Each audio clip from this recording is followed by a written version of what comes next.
नमस्कार, आप देख रहे हैं हमारी खास पेशकश। मैं हूं आपके साथ अक्षय। देश का लोकतंत्र इस देश की खूबसूरती का एक अभिन्न अंग है, जहां पर जनता के लिए और जनता द्वारा शासन के एक सूत्र पर चलते हुए हर एक नागरिक को समानता के साथ स्वेच्छा से जीने का अधिकार दिया जाता है। लोकतंत्र की आत्मा संविधान को कहा जाना अतिशयोक्ति नहीं होगा और इसी संविधान का प्रियम्बल यानी संविधान की प्रस्तावना भी समाज के हर व्यक्ति के लिए समता और न्याय की बात करता है। कानून हर समस्या के सही प्रारूप में समाधान के लिए मौजूद है, लेकिन सही जानकारी न होने या फिर कानूनी पेचीदगियों के चलते एक हिस्सा सही समय पर न्याय हासिल करने में असमर्थ महसूस करता है। और इसी अंतर को खत्म करने के लिए इंडिया लीगल रिसर्च फाउंडेशन के इनिशिएटिव लीगल हेल्पलाइन में हम यहाँ पर मौजूद रहते हैं, आपकी हर कानूनी समस्या में आपकी सहायता के लिए। आज जिस विषय के साथ हम आए हैं वो विवाहिता से क्रूरता से संबंधित है। इससे जुड़ा क्या कानूनी प्रावधान है और इसके साथ ही अगर किसी भी तरह की कोई कानूनी अड़चन आपके जहन में चल रही है, कोई रास्ता आपको नजर नहीं आ रहा, तो भी अब आपको परेशान होने की जरूरत नहीं है। आप हमारे साथ इस खास कार्यक्रम के माध्यम से जुड़ सकते हैं, अपना सवाल कर सकते हैं और उसका वाजिब जवाब हम आप तक पहुंचाने की कोशिश करते हैं। फोन लाइन्स खुल चुकी हैं और टेलीविजन स्क्रीन पर जो नंबर फ्लैश हो रहे हैं, नंबर्स पर कॉल करके आप सीधा संपर्क हमसे कर सकते हैं, सीधा सवाल हमसे कर सकते हैं। विषय विवाहिता से क्रूरता संबंधी है कि इससे जुड़ा क्या कानूनी प्रावधान है, इसके अतिरिक्त किसी भी तरह की कोई कानूनी अड़चन है तो हम यहाँ पर मौजूद हैं आपके निःशुल्क कानूनी सहायता के लिए।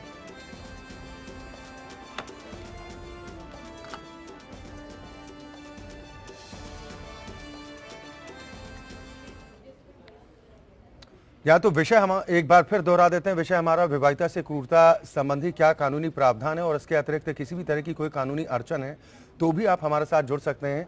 इस विषय पर आज ज़्यादा चर्चा और बातचीत के साथ बेहद खास मेहमान हिमांशु पाठक हमारे साथ जुड़े हैं। आप अधिवक्ता हैं हाईकोर्ट के।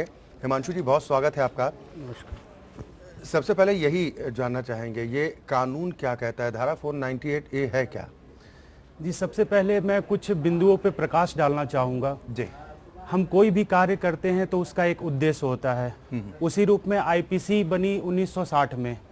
1983 में इस कानून को सेक्शन 498A को लाया गया और उसका जो उद्देश्य था वो काफ़ी शाश्वत था। जी। और मूल उद्देश्य ये था कि हमारे समाज में जो महिला के खिलाफ जो अत्याचार होती थी, जो पीड़ा होती थी, उसको कैसे ठीक किया जाए। जी। और महिलाओं की वो पीड़ा को ठीक करने के लिए ये प्रावधान को लाया गया। और इस प्रावधान में जो महिला के साथ क्रूरता होगी, जो विवाहित महिला के साथ जो क्रूरता होगी उसके पति या उसके किसी रिलेटिव के द्वारा, जी, तो उसको कानूनन अपराध घोषित किया गया।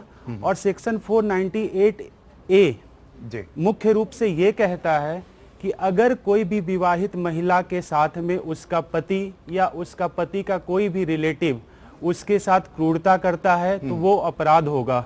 और उसी सेक्शन में क्रूरता को डिफाइन किया गया है कि क्रूरता आखिर है क्या। जी। क्रूरता का अर्थ जो सेक्शन 498A के अंतर्गत ये है कि आप किसी महिला के साथ ऐसा व्यवहार करते हैं और वो व्यवहार उस महिला को प्रेरित करता है सुसाइड करने के लिए, या वो व्यवहार कहीं ना कहीं उसके हेल्थ को, उसके लाइफ को, उसके लिम्ब को इंजरी पहुंचाती हो या किसी तरह से डैमेज पहुंचाता हो। और ये क्रूरता शारीरिक एवं मानसिक दोनों हो सकती है। और इस कानून को काफ़ी कठोर बनाया गया, इसीलिए ये जो सेक्शन 498A है ये कॉग्निजेबल ऑफेंस है और साथ साथ नॉन बेलेबल ऑफेंस है और इसकी सज़ा 3 साल तक की है और ये मैजिस्ट्रेट फर्स्ट क्लास द्वारा इसका ट्रायल होता है। चलिए, बिल्कुल बिल्कुल आप जिस तरीके से बता रहे हैं तमाम पहलुओं को हम समझने की कोशिश करेंगे कि अगर कोई विवाहिता वायलेंस का शिकार होती है, क्योंकि अक्सर इस तरह के मामले आते हैं हिमांशु जी कि महिलाएं अपनी आवाज़ को नहीं उठा पाती, वो बर्दाश्त करती रहती हैं। बिल्कुल। अगर कोई महिला कानून का सहारा लेना चाहती है जिसके साथ वायलेंस होता है तो वो किस तरह से केस फाइल करे, क्या कुछ प्रक्रिया अपनाए ताकि उसको राहत मिले? जी, जो शादीशुदा महिलाओं के साथ कोई भी तरह का अत्याचार या कोई उनके ससुराल वाले प्रताड़ित कर रहे हैं जी, तो आज के डेट में उनके पास 3-4 ऑप्शन अवेलेबल हैं, जिसमें पहला है 498A। इसमें कंप्लेंट फाइल होती है आज के डेट में CAW सेल में। अभी सुप्रीम कोर्ट की रिसेंट जजमेंट आई है, उसमें कुछ चेंजेज हुए हैं, उसके बारे में हम अभी डिस्कशन करेंगे।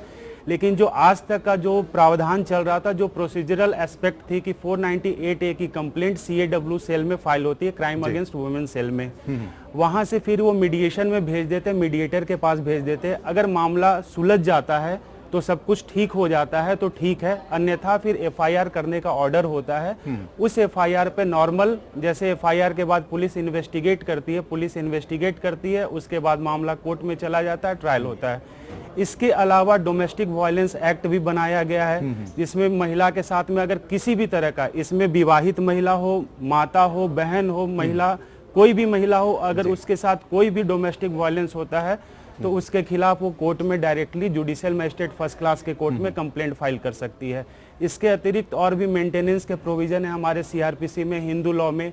तो ये सब 3-4 कानूनें जो स्पेसिफिकली महिलाओं के लिए बनाए गए हैं। कानून मौजूद है, लेकिन कहीं ना कहीं जानकारी का एक अभाव होता है, जिसके चलते एक बड़ा तबका होता है जो इंसाफ की दहलीज से दूर रह जाता है। बिल्कुल बिल्कुल। इसी मकसद से हम यहाँ पर रोजाना मौजूद रहते हैं एक नए विषय के साथ। साथ ही किसी भी तरह की कोई कानूनी अड़चन होती है तो भी हम अपने दर्शकों के सवाल का वाजिब जवाब उन तक पहुँचाने की कोशिश करते हैं। निःशुल्क कानूनी प्रक्रिया उन्हें क्या हो सकती है ये प्रदान करने की कोशिश करते हैं। एक कॉलर मुजफ्फरनगर से नंद किशोर हमारे साथ जुड़ गए हैं। नंद किशोर जी, बहुत स्वागत है आपका, अपना सवाल कीजिए। हेलो जी नंद किशोर जी, सवाल कीजिए। हाँ जी, ये केवल ये कुछ कांड हुआ था उसके बारे में कहानी कुछ बताएंगे नहीं आप? सर सवाल तो 30 कीजिए। अक्टूबर 2016, आज साल अभी नहीं हुआ है जी, हमारी लड़की का ये पटाखे फटने से ये एक्सपायर हो गया था, उसके विषय में पूछना चाह रहा था। जी परेशानी क्या है और क्या समाधान चाहते हैं, किस तरह की दिक्कत है, सवाल तो कीजिए सर। अभी कम आ रहा है, आवाज नहीं सुन पा रहा हूँ। चलिए नंद किशोर जी, आपकी आवाज़ हम तक ठीक ढंग से नहीं पहुंच पा रही है। आपकी जो भी समस्या है आप उससे संबंधित दस्तावेज की अगर एक कॉपी हम तक पहुंचा देते हैं तो क्या बेहतर विकल्प हो सकता है, इसका जवाब हम आप तक ज़रूर पहुंचाएंगे। लगातार दर्शक हमारे साथ जुड़ रहे हैं। हम अपने दर्शकों से अपील कर रहे हैं कि जिस वक्त आप हमें कॉल करते हैं उस वक्त आप अपने टेलीविज़न का वॉल्यूम पूरी तरह से बंद रखें ताकि आपकी आवाज़ बेहतर तरीके से हम तक पहुँच पाए। एक और कॉलर विक्रम सिंह जी हमारे साथ जुड़ गए हैं। विक्रम जी, बहुत स्वागत है, सवाल कीजिए। सर मैं ये कहना चाहता हूँ जो 498 धारा है जी, उसकी जो झूठे तरीके से जो वो फंसाया जाता है उसके लिए इसकी तरफ से आदमी के लिए क्या है? बिल्कुल बिल्कुल विक्रम, मैं आपका सवाल समझ गया। दरअसल हिमांशु, जो हम 498A के बारे में बात कर रहे हैं कि इस कानून के अमल में आने के बाद विवाहिताओं को लगा कि एक कवच उनके पास लग गया, लेकिन ये भी देखा गया इसका दुरुपयोग भी खूब हुआ है। इनका सवाल था कि इसका दुरुपयोग जो लोग मिसयूज करते हैं, फंसाया जाता है लोगों को, तो उनके बचाव को लेकर भी कुछ व्यवस्था है?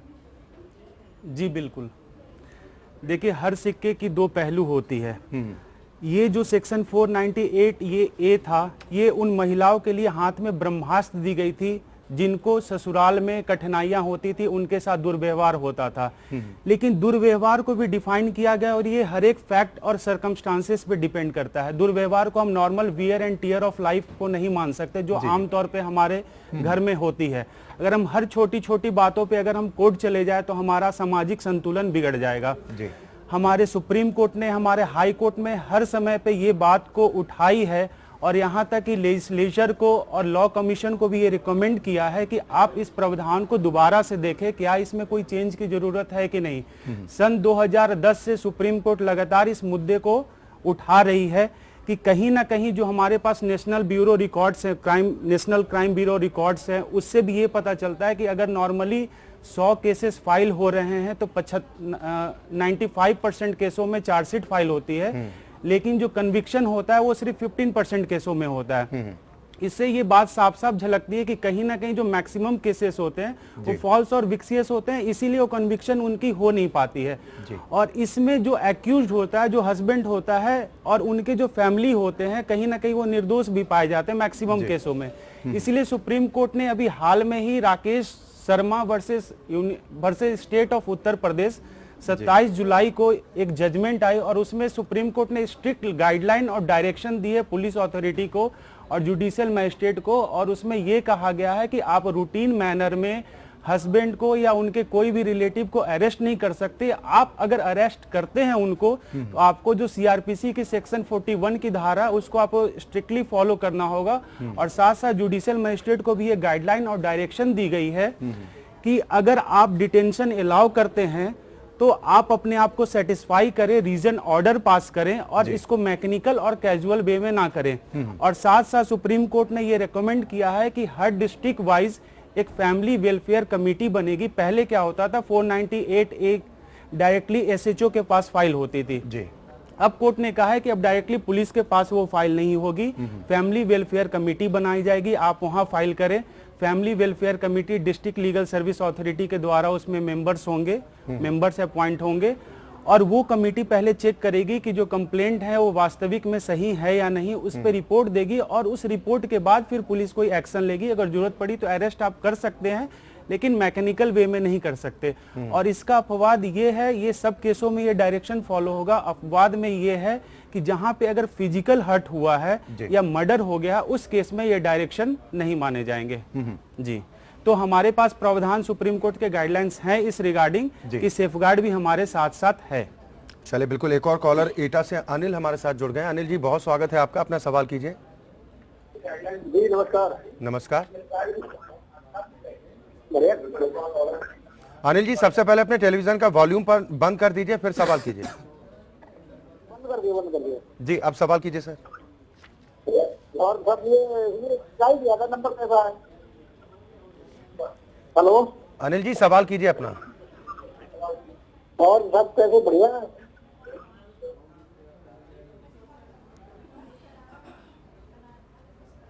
अनिल जी अगर आप कोई सवाल करना चाहते हैं तो आप सवाल कीजिए, कुछ जानकारी चाहते हैं? नंबर ट्राई किया था, इसलिए आप देखना एक बार, इसलिए गलत है। चलिए बिल्कुल, हम अपने दर्शकों से बार बार अपील कर रहे हैं कि जिस वक्त आप हमें कॉल करते हैं उस वक्त अपने टेलीविजन का वॉल्यूम आप पूरी तरह से बंद रखें, ताकि आपकी आवाज़ हम बेहतर तरीके से सुन पाएं और उसका वाजिब जवाब भी आप तक पहुंच पाए। राकेश जी एक और दर्शक हमारे साथ जुड़ गए हैं, कन्नौज से हैं। राकेश जी बहुत स्वागत है आपका, अपना सवाल कीजिए। मेरा सवाल ये है कि जो इस महिलाओं से हटके है जी। हेलो जी जी जो शिक्षा मित्रों को जी chief justice high court Allahabad ने निरस्त किया था जी। हेलो हेलो जी सर सवाल कीजिए, आपकी आवाज मिल रही है। मैं निरस्त किया था, उसके बाद माननीय मुख्यमंत्री ने उसे सुप्रीम कोर्ट में पिटीशन दायर करके उसके बाद में शिक्षा मित्रों को दैनिक वेतन पे नियुक्ति कर दी गई थी जी। और उसका जो वेतन उन्होंने पब्लिक फंड से किया हुआ है वो सुप्रीम कोर्ट ने उसे कोई आधार नहीं दिया, सिर्फ उन्होंने उसको डिमोरलाइज मतलब जैसे भी तोड़ मरोड़ करके ऑर्डर किया हुआ है जी। जबकि chief justice high court Allahabad ने उसे बिल्कुल निरस्त कर दिया था कि उसका कोई खंडन नहीं था जी। और अच्छा दूसरी चीज ये थी कि ये प्रधानों के ही जो तलवे काटते रहे वो शिक्षा मित्र थे, अनएजुकेटेड जी। अनएजुकेटेड जो इंटर और वो भी नकल करके जो बीए पास किए हुए हैं जी। वो टीचर नहीं थे, क्योंकि प्रधानों ने नियुक्ति की हुई है और उसपे अखिलेश ने सबको टीचर बनाया, वो दैनिक वेतन पे नियुक्ति की। बिल्कुल सर, हम आपकी बात समझ रहे हैं। राकेश जी आपका सवाल क्या है, आप सवाल सीधा कीजिए। नहीं, उसके बाद में वही उत्तर प्रदेश में 14,000 पीडब्ल्यूडी वर्कर आज भी पेंडिंग केस है जिनको पेंशन नहीं मिल रही है जी। 14,000 उत्तर प्रदेश के, उसको हाई कोर्ट ने निरस्त कर दिया क्योंकि अखिलेश सरकार ने उसको माना नहीं। अखिलेश सरकार ने उसको कॉम्प्रोमाइज नहीं किया, जबकि अन्य राज्यों ने सब समझौते हुए, हाई कोर्ट ने पंजाब हरियाणा दोनों ने सब कॉम्प्रोमाइज किया है। महाराष्ट्र ने कॉम्प्रोमाइज किया, झारखंड ने कॉम्प्रोमाइज किया, उत्तराखंड ने, शायद आपको नॉलेज में होगा, उत्तराखंड ने अभी लेटेस्ट हाई कोर्ट ने धारा 370 को खारिज करके और उनकी वर्ग सेवाओं को जोड़ते हुए उनको पेंशन दिया है। लेटेस्ट है, अभी नेक्स्ट पिछले मंथ में ही शायद जी, पिछले मंथ का ही है। और अखिलेश सरकार ने मतलब दैनिक वेतन की जो नियुक्ति की गई है उसका जो पेमेंट किया है पब्लिक फंड सर, ये आपने अपनी बात रख दी, लेकिन सवाल आपका अब तक हम तक नहीं पहुंचा। आप जानना क्या चाहते हैं, कुछ कानूनी प्रक्रिया के बारे में जानना चाहते हैं? सुप्रीम कोर्ट ने जो दैनिक वेतन पर उनको जो पेमेंट किया गया है, जो पब्लिक का फंड था, उसको अखिलेश सरकार को क्यों नहीं जुर्माना डाला गया सुप्रीम कोर्ट ने, वाई? ठीक है सर। हिमांशु पाठक जी, इन्हें क्या बताएंगे? ये कह रहे हैं कि जो पब्लिक वेलफेयर के लिए जो फंड होता है उसका इस्तेमाल कर लिया जाता है, ऐसे में राज्य सरकारों पर क्या किसी तरह की कोई कार्रवाई नहीं हो सकती क्या? देखिए, एक बात तो तय है कि अगर हमारे ऑनरेबल हाई कोर्ट का या ऑनरेबल सुप्रीम कोर्ट का कोई भी डिसीजन होता है, कोई भी डायरेक्शन होती है, तो जो भी कंसर्न सरकारें हैं उनको फॉलो करने के लिए वो बाध्य हैं और उनके पास कोई भी विकल्प नहीं होता है। अगर उनको कोई चीज़ चाहिए, कोई समय चाहिए, तो दोबारा कोर्ट में एप्लीकेशन डालते हैं और समय की मांग करते हैं। लेकिन जो इनका सवाल किस कंटेक्स्ट में है वो जजमेंट को पढ़ना पड़ेगा। लेकिन जो मूल रूप से बात यह है कि अगर कोई डायरेक्शन हाई कोर्ट की या सुप्रीम कोर्ट की इशू की हुई है और सरकार को फॉलो करना, अगर सरकार फॉलो नहीं करती, इन दैट पर्टिकुलर सर्कमस्टांसेस जो कंसर्न गवर्नमेंट होगी वो कंटेम्प्ट के लिए लाइबल होगी। अगर, जैसा कि हमारे दर्शक ने सवाल पूछा, अगर उन्होंने उस कंटेक्स्ट में वो जजमेंट पढ़ी है और डायरेक्शन स्पेसिफिक और क्लियर है और सरकार ने फॉलो नहीं किया, तो दोबारा कोर्ट में कंटेम्प्ट प्रोसीडिंग के थ्रू जा सकते हैं और ये बात को उठा सकते हैं कि आपके डायरेक्शन के बावजूद ये घटना और ये चीजें सरकार ने नहीं की हैं। लेकिन उस पर्टिकुलर जजमेंट के कंटेक्स्ट को पहले पढ़ना होगा और उस हिसाब से हम आगे की कार्रवाई कर सकते हैं। चलिए, बिल्कुल उम्मीद करते हैं जो आपका सवाल था उसका वाजिब जवाब आप तक जरूर पहुंचा होगा। और हम अपने दर्शकों से भी बार बार अपील इसी बात को लेकर कर रहे हैं कि अगर किसी भी तरह की कोई कानूनी अड़चन आपके जहन में चल रही है तो अब आपको बिल्कुल भी परेशान होने की जरूरत नहीं है। हम यहाँ पर आपकी निःशुल्क कानूनी सहायता के लिए मौजूद हैं। महेश अगले दर्शक हमारे साथ जुड़ गए हैं। महेश जी, बहुत स्वागत है आपका, अपना सवाल कीजिए। नमस्कार नमस्कार सर, मैंने डॉक्यूमेंट भेजे थे सर, 1 महीना हो गया सर, अभी तक मुझे जवाब नहीं है सर। एक बार सवाल आप कर दीजिए, हम आपको क्या उचित परामर्श हो सकता है ये हम आपको जरूर बताएंगे। सवाल कीजिए, क्या दिक्कत? सर, मैंने डॉक्यूमेंट भेजे थे आपके पास में मेरे, तो सर अभी तक मुझे जवाब नहीं मिला। किस विषय से संबंधित है? आप परेशानी बताइए, क्या कानूनी अड़चन है? सर, मेरी पत्नी ने सर धारा 13 का लगाया, लेकिन मैं तलाक नहीं चाहता हूँ जी।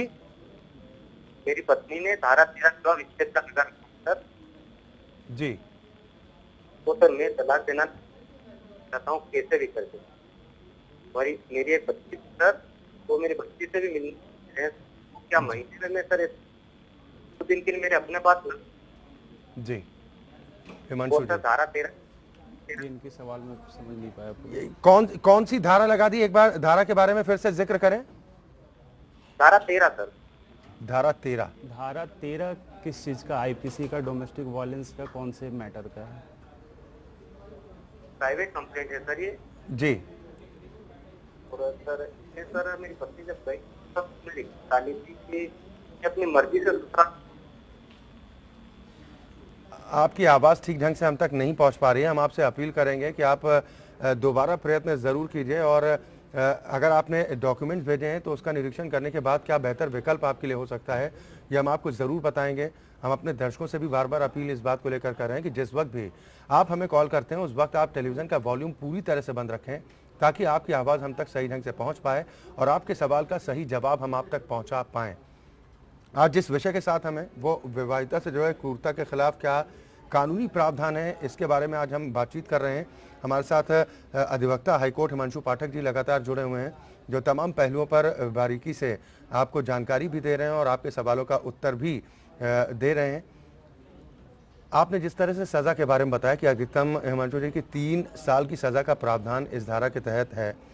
अगर शादीशुदा महिला की संदिग्ध परिस्थितियों में मौत हो जाती है और 7 साल के अंदर, तो फिर किन धाराओं के तहत केस हो सकता है? जी, जब 1983 में अमेंडमेंट हुई, सेक्शन 498A लाया गया, इसके तहत 2 अमेंडमेंट और हुए इंडियन एविडेंस एक्ट में 113A और 113B। जी।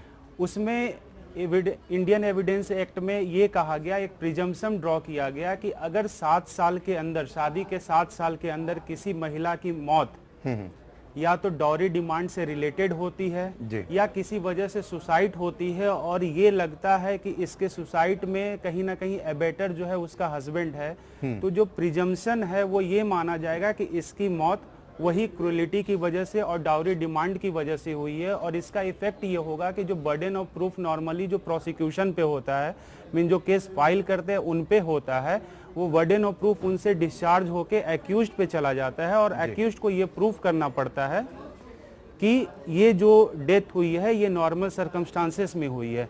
और जैसे 498A तो ये सिर्फ क्रूरता के लिए है, अगर सुसाइड होता है या और किसी भी तरह का हत्या होती है तो उसके लिए आईपीसी में अलग से प्रावधान है। 302 मर्डर के लिए है, कल्पेबल होमिसाइड के लिए 300 है, तो हर्ट होती है तो 323 है। आप किसी का हाथ पांव अपने पत्नी का अगर कोई तोड़ देता है तो 325 धारा लगती है।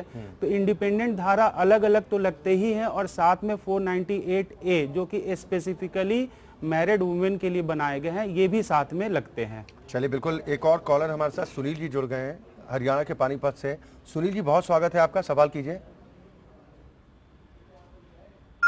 सर कोई लेडीज वास्ते भी कोई हैगा वो जैसे लेडीज झगड़ा होने के साथ से बचाव के लिए। सुनील जी आपकी आवाज हम तक ठीक ढंग से नहीं पहुंच रही है, एक बार सवाल अपना फिर से दोहराएं। सर जी जैसे कि कोई लेडीज है किस्म के लड़ाई झगड़े वास्ते जी, तो वो कोर्ट में मामला जा चुका है, कोई कोई उसका उत्तर है उसका कोई कि जैसे कोई बचाव के वास्ते। हिमांशु जी जहाँ तक इनका सवाल है कि अगर किसी महिला की तरफ से केस दर्ज करा दिया जाता है, प्रताड़ना को लेकर इनका सवाल है, तो पुरुषों के बचाव को लेकर भी कुछ है क्या कि अगर झूठे केस इस तरह के अगर किसी तरह से लगा दिए जाते हैं? बिल्कुल, देखिए सबसे पहले अगर कोई भी 498A या कोई भी डोमेस्टिक एक्ट के अंदर कोई भी कंप्लेंट होता है तो CAW सेल या मैजिस्ट्रेट फर्स्ट क्लास के पास अगर मैटर जाता है तो कोई भी कोर्ट या CAW सेल पहले ये ट्राई करती है कि पार्टी जो आपसी विवाद है, क्योंकि देखो ये एक दो लोगों के बीच का विवाद है जो आपस में शादी के बंधन से बंधे हुए हैं। अगर हम छोटी छोटी बातों पे कोर्ट जाएंगे और वहां पे मामले को बढ़ा देंगे तो हमारा जो सामाजिक संगठन है वो मूलभूत ढांचे में कहीं ना कहीं फर्क पड़ने लगेगा। इसीलिए कोर्ट का और पुलिस का भी अप्रोच होता है कि दोनों पार्टी मीडिएशन से पहले सुलझा लें। अगर इनका प्रॉब्लम मीडिएशन के थ्रू सॉल्व हो सकता है तो सबसे पहले मीडिएशन में जाकर आपसी विवाद को निपटा ले और सॉल्यूशन उसका वहीं पे फाइंड आउट कर ले और वो केस वहीं पे खत्म हो जाता है। वहां पे अगर खत्म नहीं हुआ तो केस फिर आगे बढ़ती, फिर इनको ट्रायल फेस करना होगा और ट्रायल में फिर एविडेंस का मामला आता है, फिर कौन पक्ष सही है कौन पक्ष गलत है, एविडेंस लेने के बाद कोर्ट ये डिसाइड करती है। अगर इनको लगता है कि इनके खिलाफ गलत मुकदमा दायर किया गया और इस केस में वो जीत जाते हैं, मतलब इनकी एक्विटल हो जाती है, तो उनके बाद वो मानहानि के लिए या कंपनसेशन क्लेम कर सकते हैं, वो बात की बात होती है। चलिए एक और दर्शक बिहार से दीनानाथ जी हमारे साथ जुड़े हैं। दीनानाथ जी बहुत स्वागत है आपका, सवाल कीजिए। प्रणाम सर, हम मुंगेर जिला से बोल रहे हैं सर। जी दीनानाथ जी सवाल कीजिए अपना। सर ये गांव बहुत गरीब है, ये सदर ब्लॉक मुंगेर पड़ता है। इस गांव में आने जाने का गांव से जी वही 25 मीटर सर रोड है। हमारे गांव से आने जाने में इतना दिक्कत होता है कि हम लोगों का रोडे नहीं हमारे लोगों का जमीन है। हम लोग आके पोल में घेर कर बसे हुए हैं। जी तो आप चाहते क्या सर? चाहते हैं सर अगर सरकार से कुछ सहायता हो जाए तो ये हमारे यहाँ रोड बन जाए, आने जाने का हम लोग का। चले दीनानाथ जी आपकी पीड़ा हम समझ पा रहे हैं कि जिन परेशानियों से आप लोग गुजर रहे हैं, लेकिन हम यहाँ पर जो कानूनी प्रक्रिया क्या कुछ हो सकती है उससे संबंधित सवालों का जवाब देते हैं। और जो आपने सवाल किया, आप स्थानीय जनप्रतिनिधियों से संपर्क कर सकते हैं। आप सरकार को बाकायदा वेबसाइट के माध्यम से अब तो शिकायतें भी की जाती हैं, उसके माध्यम से या फिर डायरेक्ट मुलाकात करके भी अपने क्षेत्र की समस्या रख सकते हैं, गांव के सभी लोग मिलकर, और उसके बाद निश्चित तौर पर आपको समाधान होगा। लेकिन इनका जो सवाल भी था कि विकास से संबंधित है, अगर कहीं कोई सुनवाई नहीं हो पा रही है तो कानूनन भी कुछ प्रक्रिया अपना सकते हैं क्या ऐसे लोग? जी बिल्कुल, सबसे पहले तो इनको वहाँ पे कंसर्न जो एडमिनिस्ट्रेटिव ऑफिसर है वहाँ इनको अप्रोच करना होगा। इनको कारण बताना होगा कि क्यों ये यहाँ पे जरूरी है। देखो हमारा जो संविधान है उसमें कुछ directive principle of state policy है, उसमें कुछ ऑब्लिगेशंस होते हैं स्टेट के, वो इन्फोर्सेबल डायरेक्टली नहीं होते हैं लेकिन अदरवाइज वो इन्फोर्सेबल होते हैं। मान लो कहीं पे सड़क नहीं है, कोई वहाँ पे मरीज पहुंच नहीं पाया हॉस्पिटल टाइम पे, तो कहीं ना कहीं ये फंडामेंटल राइट का हनन भी होता है अगर वहाँ पे कोई मूलभूत सुविधा उपलब्ध नहीं है तो पहले वहाँ के एडमिनिस्ट्रेटिव ऑफिसर को अप्रोच करे। अगर नहीं होता तो फिर ये हाईकोर्ट जा सकते हैं on the ground that violation of fundamental rights. जी चलिए बिल्कुल, उम्मीद करते हैं दीनानाथ जी जो आपका सवाल था उसका वाजिब जवाब आप तक जरूर पहुंचा होगा। और जो हिमांशु पाठक जी ने आपको उपाय बताया कि कानूनन ये रास्ता हो सकता है, और वैसे आप जनप्रतिनिधियों के माध्यम से सभी गांव वाले एकजुट होकर भी अपनी समस्या अगर रखेंगे तो उम्मीद ज़रूर इस बात को लेकर की जा सकती है कि आपका जो समस्या है उसका समाधान ज़रूर होगा। फिलहाल बहुत शुक्रिया हमारे साथ जुड़ने के लिए। हिमांशु जी, आपका भी बहुत शुक्रिया, आप हमारे साथ इस कार्यक्रम के माध्यम से जुड़े और जो तमाम कॉलर्स हमारे साथ जुड़े उनके सवालों का वाजिब जवाब उन तक पहुँचाया।